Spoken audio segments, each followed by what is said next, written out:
अब थोड़ी देर बाद वो उस बच्चे के पास आती है। वो कहती है लिटिल नाइट तुम्हारे उठने का टाइम हो गया, अब तुम्हें घर जाना चाहिए। वो आंखें मलते हुए कहता है ठीक है मैं जाता हूँ। तो वो कहती है लेकिन लिटिल नाइट क्या तुम इसको ट्राई करना चाहोगे? उसको फ्लश देती है। वो कहता है ये क्या है, तो वो उसको पी लेता है और वो कहती है कैसा लगा ये? वो कहता है कितना ठंडा है ना। तो हमारी कहती है आराम आराम से पियो इसको। वो कहता है अच्छा ठीक है। लेकिन जब उसको पीता है वो कहता है वाह ये तो बहुत अच्छा टेस्ट करता है। वो कहती है सच्ची?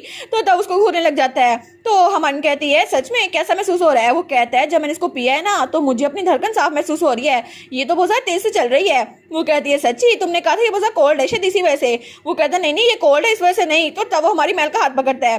वो उसको देख के कहता है मुझे लगता है कि मुझे प्यार हो गया है। तो हमारी कहती है क्या मुझसे? तो तब वो खिलखिला के हंसती है। वो कहती है एक छोटे से बच्चे को मुझसे प्यार हो गया है, वाह बस अब यही सुना बाकी रह गया था।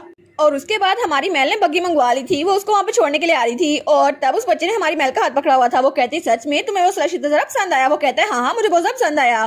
तो वो कहती है ठीक है तो क्या तुम मेरी स्टेशनरी शॉप को प्रमोट करने में मेरी हेल्प करोगे? वो कहते हैं हाँ ऑफ कोर्स मैं हेल्प करूंगा और मैं सबको कहूंगा तुम्हारा घर हांटेड हाउस नहीं है और ना ही वार जोन है और वहाँ पे तो भूत बिल्कुल नहीं फंसते, मैं प्रॉमिस करता हूँ। वो सोचती है इसको देखकर तो लग रहा है इसको किसी ने फोर्स किया है। तो तब हमारी महल उस बच्चे को देखकर स्माइल करती है। वो कहती है मेरी स्टेशनरी शॉप ये एक हफ्ते में ओपन होने वाली है। वो कहता है ठीक है मैं आ जाऊंगा और तब वो बग्गी में बैठने लगता है। वो कहता है मैं सबको कहूंगा महल की स्टेशनरी शॉप में आओ और मैं भी बहुत ज्यादा बेस्ट बन के आऊंगा। तो वो कहता है और पहले जाकर मैं अपने भाई को बताऊंगा और उनको दूंगा वो गिफ्ट जो मैंने उनके लिए प्रिपेयर किया है। तो हमारी महल सोचती है सच में अपने भाई को भी मेरी शॉप की प्रमोशन करने वाला है।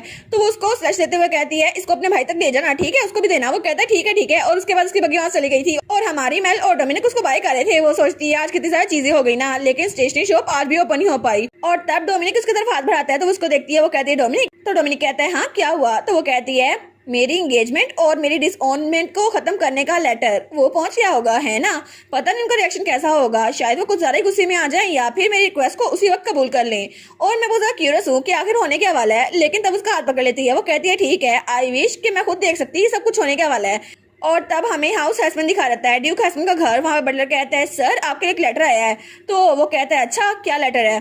तो बटलर कहता है एक लेटर है जिसमें आपकी एंगेजमेंट को खत्म करने की बात की गई है। तो वो कहता है क्या एंगेजमेंट को खत्म? लेकिन मैं तो उसका कुछ नहीं चाहता। और तब उसे आता है जब उसका डैड वो बहुत ज्यादा बीमार था और वो होने वाला था, उसने कहा था फादर, तो उसके फादर ने कहा था तुम्हें उस लड़की के साथ शादी करनी होगी। तो लिनोक्स कहता है लेकिन फादर वो लड़की वो किनोया की ब्लड लाइन से है जो कि कर्स है और मैं एक इल फेटेड वुमन से शादी बिल्कुल नहीं करूंगा। तो उसका फादर वो खांसता है। वो कहता है फादर, तो उसका फादर कहता है किनोया की ब्लड लाइन वो बिल्कुल भी कर्स नहीं है और तुम्हें ये बात पता होनी चाहिए कि किनोया की ब्लड लाइन में ड्रैगन्स की पावर छुपी हुई है और उनमें से कोई एक ऐसा होगा जिसके पास वो पावर्स होंगी, लेकिन अभी तक उनमें कोई अपेयर नहीं हुआ और मेल उसके ब्लड में भी वो पावर्स हैं और अगर तुमने उससे शादी की और तुम लोग का कोई बेटा हुआ तो उसके पास भी वो पावर होगी और इस तरह वो इंसान पूरे एम्पायर का सबसे ज्यादा स्ट्रॉन्गेस्ट इंसान बन जाएगा। और ये कहते कहते उसका फादर बहुत ज्यादा खांस रहा था। तो वो कहता है क्या? तो तब उसका फादर कहता है उस लड़की पे नजर रखना और उससे शादी जरूर करना ताकि तुम्हें उसको प्रिवेंट करना हो कोई और उसके पास ना आए और उसकी पावर को मैनिफेस्ट होने से रोकना। मैं तुम पे भरोसा करता हूँ क्योंकि हमारी हाउस के लिए बहुत ज्यादा बेहतर है। और तभी उसका फादर वो गुजर गया था। तो तब वहाँ बिल्कुल खामोशी थी। तो वो अपने फादर की आंखें बंद करते हुए कहता है मैं समझ गया फादर, मैं आपकी बात पूरी करूंगा, मैं मेल से शादी करूंगा। तो तब वो कहता है इसको इग्नोर कर दो, वो वापस यहीं पर आ जाएगी। तो बटलर कहता है क्या? तो तब वो कहता है हाँ बिल्कुल। तो तब बटलर कहता है लेकिन योर ग्रेस इनवेलप के पीछे कुछ लिखा हुआ है एक वार्निंग। तो वो कहता है क्या एक वार्निंग? तो वो कहता है जी बिल्कुल लिखा हुआ है, अगर तुमने मेरे लेटर को इग्नोर किया तो मैं तुम्हें एम्पायर का ग्रेटेस्ट अडल्ट ईयर बना दूंगी। तो वो कहता है क्या और उसके हाथ से वो लेटर खींच लेता है। लेकिन वो सोचता है सच में वो लड़की तो बिल्कुल सरदर्द है, आखिर उसकी हिम्मत कैसे हुई? और उसने आगे लिखा हुआ था मैं तुम्हारे नाम को टार्निश कर दूंगी। वो सोचता है मेल्डिनिक बेबोला, आखिर उसकी हिम्मत कैसे हुई? लेकिन तभी उसे कोई बुलाता है भाई। तो तब ऊपर देखते हैं वहाँ पे एक बच्ची खड़ी हुई थी। वो कहता है मिरीसा, और वहाँ पे मिरीसा तो बहुत ज्यादा क्यूट थी। तो वो सोचता है मिरीसा ये तो मेरी छोटी बहन है जो मुझसे 15 साल छोटी है। और तब हमें बताया जाता है कि मिरीसा बहुत ज्यादा शाय बच्ची थी, लेकिन उसके बारे में एक सीक्रेट था कि असल में वो एक मेड की बेटी थी और इसी वजह से शायद वो ये बात जानती थी और उसे पूरी दुनिया में सिर्फ एक चीज से नफरत थी और ये बात उसके लिए पक्की थी। तो वो बुक को बंद करती है। वो कहती है मैं समझ गई, जिनका अफेयर्स होता है ना उनको तो मरने की जरूरत है और इस तरह वो इसके बिल्कुल खिलाफ थी। तो वो कहती है भाई आपको कोई अफेयर नहीं था है ना। तो तब ड्यूक हस्बैंड कहता है नहीं मेरिसा ये गलत फहमी है, वो और मैं अच्छे दोस्त हैं बस। तो वो सोचती है जब मेड बातें कर रही थी ना तो उन्होंने कहा था, उसने कहा सिर्फ हम लोग अच्छे दोस्त हैं, लेकिन उसके साथ चला गया। तो मेरिसा कहती है लोग इसको अडल्टरी कहते हैं भाई, आप ऐसा ही कर रहे हैं, चीटिंग बहुत ज्यादा टेरिबल चीज है और आपको अगर ऐसा करना है ना तो मैं आपसे बहुत ज्यादा डिसअपॉइंट हो जाऊंगी। तो वो कहता है मैंने तुम्हें कहा ना ये सच नहीं है। तो उसकी बहन डर जाती है तो तवा बिल्कुल खामोश हो गया था। तो तवा बड़बड़ाते हुए जाती है, वो कहती है मुझे लेडी मेल्डिनिक के लिए बहुत बुरा लग रहा है, और उसके बाद वहां से पलट गई थी। तो उसका भाई कहता है मिरीसा, लेकिन वहां चली गई थी। तो तवा अपना सर पकड़ लेता है, तो वो कहता है इस लड़के को यहीं पर छोड़ दो, इसको मैं खुद ही देख लूंगा। और तब वो सोचता है आखिर ऐसा क्यों हो रहा है, वो लड़की वो मेल्डिनिक बेबोला ऐसा क्यों कर रही है, उस लड़की को तो मैं इसके लिए प्राइस पे करने पे मजबूर करूंगा। और उसको तो बड़ा गुस्सा आ गया था। लेकिन दूसरी तरफ हमें हाउस बेबोला दिखा रहता है, वहाँ पे उसका फादर था। तो वहाँ पे लिखा हुआ था आपने से विश किया था मैं फैमिली को छोड़ के जा रही हूँ, अब मैं हाउस बेबोला की बेटी नहीं हूँ। तो वो सोचता है ये लड़की, तो उसके आगे लिखा हुआ था प्लीज हिज मेजेस्टी के आगे मेरे डिसऑनमेंट को सबमिट कर दीजिए। और आगे लिखा था थैंक्स फॉर नथिंग, लेकिन उसको रेस करके लिखा था थैंक यू फॉर एवरीथिंग, मैं आपसे दोबारा कभी नहीं मिलूंगी मेल्डिनिक। तो वो कहता है वो बच्ची आखिर उसकी हिम्मत कैसे हुई कि वो इस घर को छोड़ के जा रही है, वो इतनी शेमलेस कैसे हो सकती है, क्या कोई इसको बैकअप कर रहा है। लेकिन शायद उसका प्राइड आ रहा है, वो इसको लिख नहीं सकती, मुझसे माफी मांग ले वापस आ जाए। लेकिन तुम्हें इसके बारे में क्या लगता है डियर। और वहां पे डचेस खड़ी हुई थी, वो कहती है ऑफ कोर्स उसके पास कोई चॉइस नहीं है, वो शर्म से वापस आ ही जाएगी, आप फिक्र ना करें। तो मेल्डिनिक का फादर कहता है ठीक है अभी के लिए मुझे उसे ऐसे छोड़ देना चाहिए क्योंकि वो वापस आ ही जाएगी, है ना। लेकिन उसकी वाइफ कहती है मुझे लगता है कि आपको डिसऑनमेंट के लिए डॉक्यूमेंट दे देना चाहिए। तो वो कहता है क्या माय डियर आप क्या कह रही हैं, सब कुछ हो भी गया है फिर भी उसको डिसऑन करना बहुत एक्सट्रीम हो जाएगा। वो कहती है वेल हम उसे डिसऑन नहीं कर रहे, हम बस उसे ये दिखा रहे हैं कि हम भी सीरियस हैं। और वो सोचती है सच में इसको अपनी बेटी की फिक्र हो रही है। लेकिन वो कहती है इसके लिए 4 वीक की प्रोसेसिंग होती है, और अगर हमने इसको डिसऑन कर दिया ना फिर भी हमें एम्पर के साथ में जाना पड़ेगा।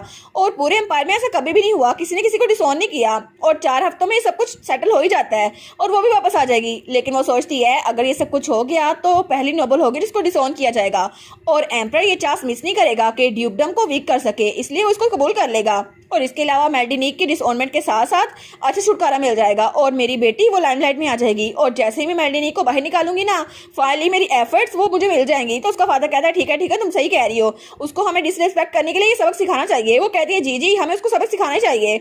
और वो सोचती है हाँ बिल्कुल, क्योंकि जल्द ही सब कुछ मेल्डिनिक का जो था वो मेरी बेटी को मिल जाएगा और सब कुछ मेरी शहरिया को मिलेगा, इसीलिए मैं यही चाहती हूँ।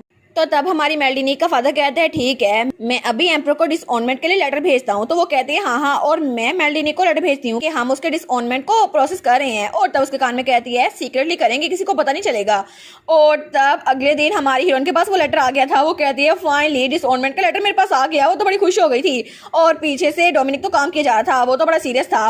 वो कहता है लेकिन मेल, वो कहती है हाँ डिसऑनमेंट की तरफ मेरा स्टेप 1 हो गया और दूसरी तरफ मेरी एंगेजमेंट टूट जाएगी। तो वो कहता है लेकिन ड्यूक हस्बैंड की तरफ से कोई रिप्लाई क्यों नहीं आया। वो कहती है क्या फर्क पड़ता है, आई गेस कि वो एंगेजमेंट को तोड़ना नहीं चाहता, लेकिन क्या ही फर्क पड़ता है। वो कहता है लेकिन क्यों नहीं, मैंने सोचा था तुम्हें इसे खत्म करना है। वो कहती है हाँ क्योंकि मैं डिसऑन हो गई ना तो मैं कॉमनर बन जाऊंगी, और उस दिन मैं बिल्कुल भी श्योर नहीं थी कि मुझे डिसऑन किया जाएगा या फिर नहीं, इसलिए मैंने एंगेजमेंट को खत्म करने की रिक्वेस्ट की थी, लेकिन उसने मेरी रिक्वेस्ट को रिजेक्ट कर दिया था। लेकिन एक बार मैं डिसऑन हो गई ना तो फिर मैं कॉमनर बन जाऊंगी, और एम्पायर में कॉमनर और नोबल के दरमियान शादी वो इलीगल है, तो वो मुझे छोड़ देगा, है ना। ऐसा लगता है कि मेरी तरफ से एक कांटा निकल गया। वो तो बड़ी ज़्यादा खुश थी।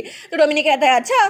तो तभी वहाँ पर कोई आता है, वो कहता है रेनोवेशन कंप्लीट हो गई हैं। तो वो कहती है अच्छा। और जब वो उस जगह को देखती है तो वो जगह बहुत ही ज़्यादा खूबसूरत लग रही थी और रेनोवेट होकर वो ज़्यादा प्यारी लग रही थी। हमारी मेल्डिनिक कहती है वाह ये तो बहुत अच्छी लग रही है ना। तो डोमिनिक कहता है हाँ देखने में तो अच्छी लग रही है।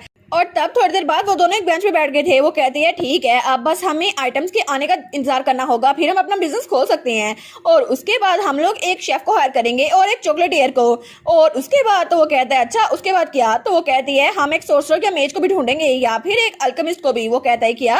वो कहती है हाँ कितना अच्छा होगा ना अगर हमारे पास अल्केमिस्ट हुआ तो हमारी स्टेशनरी शॉप ये तो और ज्यादा फ्लोरिश करेगी। वो कहता है लेकिन मेजिस और अल्केमिस्ट तो बहुत ज्यादा रेयर होते हैं ना, तुम उसको कैसे ढूंढोगी। और उसके ख्वाब चकनाचूर हो गए थे।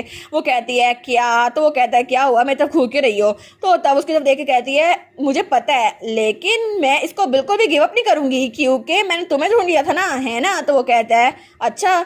तो वो कहती है हाँ क्योंकि मैंने एक ऐसी स्वॉर्ड को समन किया जिसको बहुत सारे लोगों ने ढूंढने की कोशिश की लेकिन उसको ढूंढ नहीं सके, और मैं एक मेज को भी ढूंढ ही लूंगी। वो कहता है ये बात तो सच है। तो तब बड़ी खुश थी। वो कहती है अच्छा होगा ना कि मैं तुम्हारी स्वॉर्ड में से एक डीमन को भी समन कर लूं, तो अच्छा होगा तुम भी इसको करने की कोशिश करो। वो कहता है लेकिन सील को ब्रेक किए बगैर ये हो नहीं सकता। वो कहती है ठीक है चलो हम बाद में ट्राई कर लेंगे, लेकिन अभी के लिए आखिरी चीज। तो वो खड़ी होती है। वो कहता है हाँ क्या हुआ। तो वो कहती है कल जो हमें कैंडी सेल करनी है ना उसके लिए हमें आज तैयारी करनी होगी। वो कहता है हैं। तो तब उसे याद आता है जब उसने उसे एप्रन पहनने के लिए दिया था। वो कहती है इसको हम कैंडीज बनाने के लिए यूज करेंगे। तो वो कहता है लेकिन मेलडिनिक, जो तुमने मुझे एप्रन दिया था ना, मैं उसको नहीं पहनूंगा। वो कहती है अच्छा ठीक है ना पहना, और स्माइल करती है। वो कहती है मैं तुम्हें पहनने के लिए मजबूर नहीं करूंगी। और तब वो लोग अंदर आ गए थे और वो चीनी का शीरा बना रहे थे और हमारी हीरोइन तो बड़े आराम से उसको देख रही थी। वो कहती है मुझे नहीं पता लोग को ये कैसा लगेगा, लेकिन मुझे ये चीजें पसंद है। वो कहता है ठीक है फिर ये काफी है, क्योंकि तुम्हें जो चीज पसंद है ना वो हमेशा अच्छी होगी। वो कहती है हाँ बिल्कुल। और तब वो सोचती है ये जगह हम लोग यहाँ पे बहुत ज्यादा अच्छी यादें बनाने वाले हैं, क्योंकि जैसे जैसे टाइम गुजरेगा ना ये जगह बहुत अच्छी हो जाएगी। और तब वहाँ पे टॉनिक भी काम पे लगा हुआ था, लेकिन उसी वक्त हमें मैजिक टावर का सीन दिखा रहता है जब वहाँ पर एक आदमी नीचे झुकता है। वो कहता है मुझे माफ कीजिएगा मास्टर, लेकिन मैं रिस्पॉन्सिबिलिटी लेता हूँ कि आखिर मैजिक टावर में ये चोरी कैसे हो गई, मुझे माफ कर दें। तो तब उसका मास्टर कहते हैं अच्छा तुम मुझे कह रहे हो कि कुछ आर्टिफैक्ट्स उनको किसी ने चुरा लिया है जिसके अंदर बाउल ऑफ माना भी था, है ना? लेकिन सच में तुम्हें लगता है इतनी छोटी सी चीज को तुम हैंडल नहीं कर सकते, इतनी छोटी सी चोरी को, और तुम्हें हर एक चीज मुझे रिपोर्ट करने की जरूरत नहीं है। तो वो कहता है लेकिन मैं कल्प्रिट को ढूंढ के आपके पास लाऊंगा मास्टर, और मैं सिंसियरली उसको कैच कर लूंगा। वो कहता है सच में तुम उसको कैच कर लोगे? वो कहता है जी। और तब हमें उसका मास्टर दिखा रहता है जिसका नाम था आइजक, और वो मैजिक टावर का मास्टर था और कितना हैंडसम था ना। तो वो कहता है अच्छा ठीक है मुझे बताओ तुम कैसे करोगे। तो उसका सबऑर्डिनेट कहता है मुझे लगता है 3 लोग हैं जिन पे मुझे शक है। सबसे पहले काउंटेस एली जो कि स्ट्रेंज फ्लो ऑफ माना के लिए जान जाती है। दूसरे नंबर पे ड्यूक हैसमैन जो कि कुछ मैजिक एक्सपेरिमेंट कर रहे हैं। और तीसरे नंबर पे फाइनल सस्पेक्ट जो है ना वो इन तीनों सबसे ज्यादा सस्पिशियस है। वो कहता है अच्छा वो कौन है? तो वो कहता है तीसरी सस्पेक्ट है लेडी मेलडिनिक बेबुला। तो वो कहता है क्या मेलडिनिक? वो कहता है जी बिल्कुल, और चूंकि ये ड्रैगन का आर्टिफैक्ट है तो मैंने लेडी मेलडिनिक को देखा था और वो कर्स ब्लड लाइन्स तल्लु रखती हैं। लेकिन मुझे लगता है कितना अजीब है ना, उन्होंने अपना घर भी छोड़ दिया और वो एक स्टोर खोलने वाली हैं। उन्होंने कहा उसका नाम होगा मेल स्टेशनरी शॉप, लेकिन पता नहीं कितना अजीब सा नाम है, उनको मैजिक भी यूज करना पड़ रहा है। वो कहता है आई बिलीव कि मुझे उन्हें थॉरली इन्वेस्टिगेट करना पड़ेगा। तो आइजक कहता है सच में? तो आइजक सोचता है पिछली बार जब मैं उससे मिला था ना तो उसके पास एक स्वॉर्ड थी और उसके अंदर जो माना था ना वो तो बहुत ज्यादा यूनिक था, और उसके अलावा तो स्माइल कर रही थी और उसने कहा था मेरी जिंदगी से निकल जाओ, क्योंकि हमारा आइजक ही वो था जिसकी तरफ उसने इशारा किया था। उसने कहा था मैं इससे शादी कर लूंगी लेकिन किसी और से नहीं। तो तभी उसका एडवाइजर कहता है सर क्या हुआ? तो वो कहता है कोई बात नहीं, मैंने अपना माइंड चेंज कर लिया है, मैं तीसरे सस्पेक्ट को खुद हैंडल करूंगा। वो कहता है सच में आप करेंगे? लेकिन अचानक से क्यों? तो तब वो कहता है ठीक है सर जैसा आप कहें। तो तब वो सोचता है मेलडिनिक बेबुला तुम चाहे जो कुछ मर्जी हो, लेकिन तुम्हें मास्टर आइजक ने नोटिस कर लिया है और अब तुम तो बहुत बड़ी मुसीबत में हो। और टावर मास्टर आइजक वहां स्माइल करके जा रहा था। वो कहता है लेडी बेबुला मैं आ रहा हूँ तुम्हारे पास।